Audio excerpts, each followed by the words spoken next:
Que signifie le voyage? Je pense que tout est déjà résumé dans le terme voyage. Le voyage, c'est une aventure. J'aime beaucoup le mot anglais qui dit « a journey ». Et pour moi, « journey », un voyage, c'est vraiment ce que ça représente. C'est un parcours, c'est une expérience, c'est une aventure d'un point A à un point B et surtout de voir ce qui se passe sur ce chemin et d'avancer petit à petit jusqu'à une destination souvent inconnue, vers une découverte, vers une aventure. Considérez-vous important de voyager aujourd'hui? Je pense que c'est toujours important de voyager, particulièrement quand on est jeune. C'est vraiment les plus belles aventures de sa vie, de découvrir le monde, de se découvrir, faire des découvertes par rapport à soi, par rapport à l'autre, faire des rencontres, faire des bouts de chemin ensemble. Et je crois que le voyage, c'est une belle analogie à la vie. C'est de comment est-ce qu'on parcourt le monde, comment est-ce qu'on avance day by day, petit à petit, pour aller toujours plus loin dans cette découverte permanente. Quelle expérience de voyage avez-vous? C'est quoi la question? Quelle expérience de voyage vous a-t-elle changé? Alors, quelle est l'expérience de voyage qui m'a profondément changé? Plus ou moins toutes les expériences de voyage, mais particulièrement quand j'avais une vingtaine d'années, j'ai fait un tour du monde, et un tour du monde en bateau. Et ça, je pense, c'est la plus belle aventure de voyage que j'ai faite. C'était aussi une époque de ma vie où on reste dans une sorte d'innocence, et c'est ça qui rend les choses très belles par rapport à cette découverte. Quand on arrive dans un monde sans préjugés et qu'on arrive à voir les choses telles qu'elles sont, en ayant une sorte d'œil encore neutre et un regard encore sans jugement. Donc c'est pour ça que je dis que c'est important de voyager jeune, quand on n'est encore pas trop pollué par des a priori et par plein de choses qui font que on est tout d'un coup limité par certaines choses, notamment la peur, notamment ces habitudes qu'on perd. Donc étant jeune, on arrive encore à rester dans cette innocence qui nous permet d'aller beaucoup plus loin dans cette ouverture et dans cette recherche.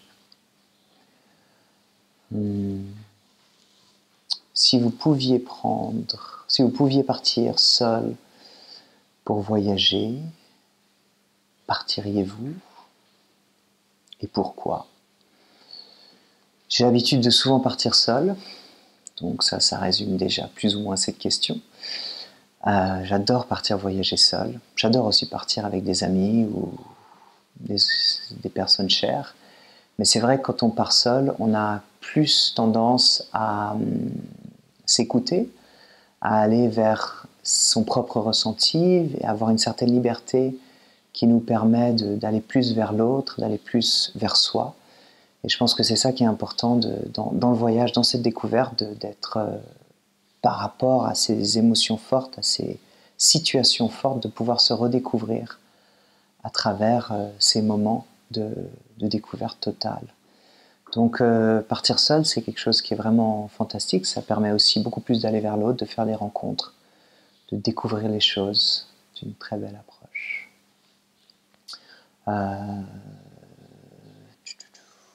Qu'est-ce qu'on nous demande encore? Un livre, un morceau de musique. La question typique qu'on nous pose quand on est sur une île déserte. Qu'est-ce qui nous manquerait le plus? Ou qu'est-ce qu'on prendrait avec nous? Ou si sa maison brûle?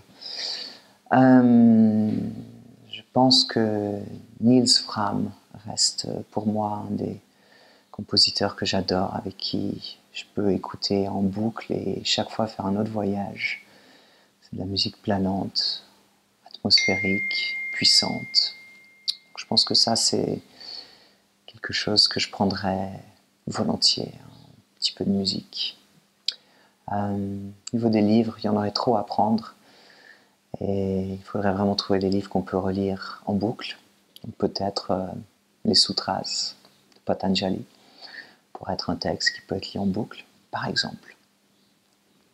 Mais par rapport au voyage, je pense que la musique, c'est ce qui fait le plus voyager.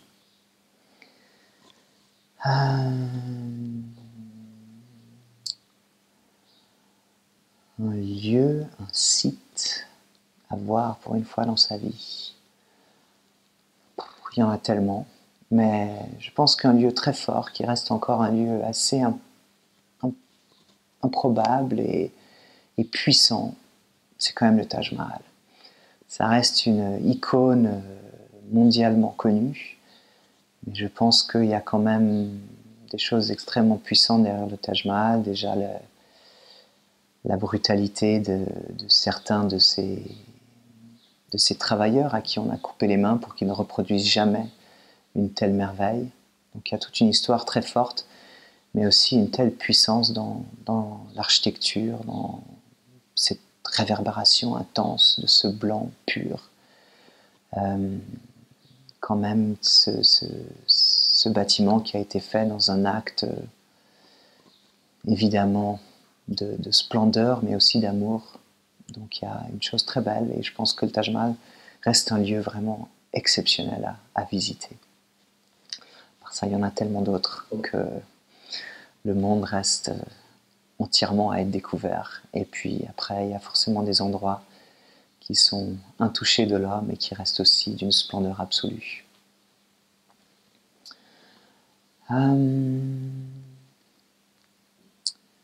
Et dans votre pays d'habitation, est-il une belle destination? Bon, j'ai vécu dans tellement d'endroits dans le monde que quel est le lieu de destination, ça va être dur à dire.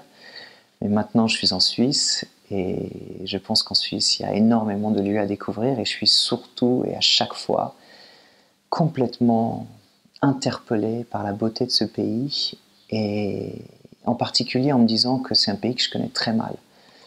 Et partout où je vais en Suisse, je découvre des choses tellement belles et je pense que c'est vraiment fantastique quand on dit vivre une économie locale, manger local. C'est aussi découvrir localement ce que nous apportent tous nos lieux proches de nous. Pas forcément traverser le monde entier pour aller chercher d'autres choses, mais aussi rester ouvert et réceptif à ce qui se passe autour de nous. Et la Suisse offre des choses magnifiques et une qualité de vie incroyable. On a beaucoup de chance. Le monde est fabuleux. Il y a tellement d'endroits à visiter. Mais apprendre à respecter et découvrir les lieux qui nous sont proches.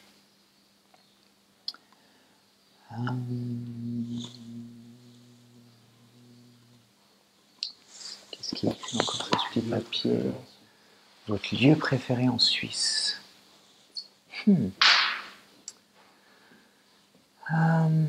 Quel est mon lieu préféré en Suisse? Je pense que mon lieu préféré en Suisse, c'est le lac. Moi, je suis quelqu'un qui vient de l'eau, toujours aimé les bateaux, toujours aimé la mer, toujours aimé cet espace, cette ouverture. J'adore l'ouverture, l'espace, et je pense que sur l'eau, c'est là où je retrouve le plus cette sensation de liberté et d'ouverture. Donc j'adore le lac. On a la chance d'être sur un des plus grands lacs d'Europe. Donc c'est une petite mer en soi, avec des conditions météorologiques changeantes qui rendent la chose intéressante pour la navigation. Et donc voilà, le lac, c'est vraiment mon élément, c'est l'endroit où je me sens le mieux, et c'est probablement mon endroit préféré en Suisse.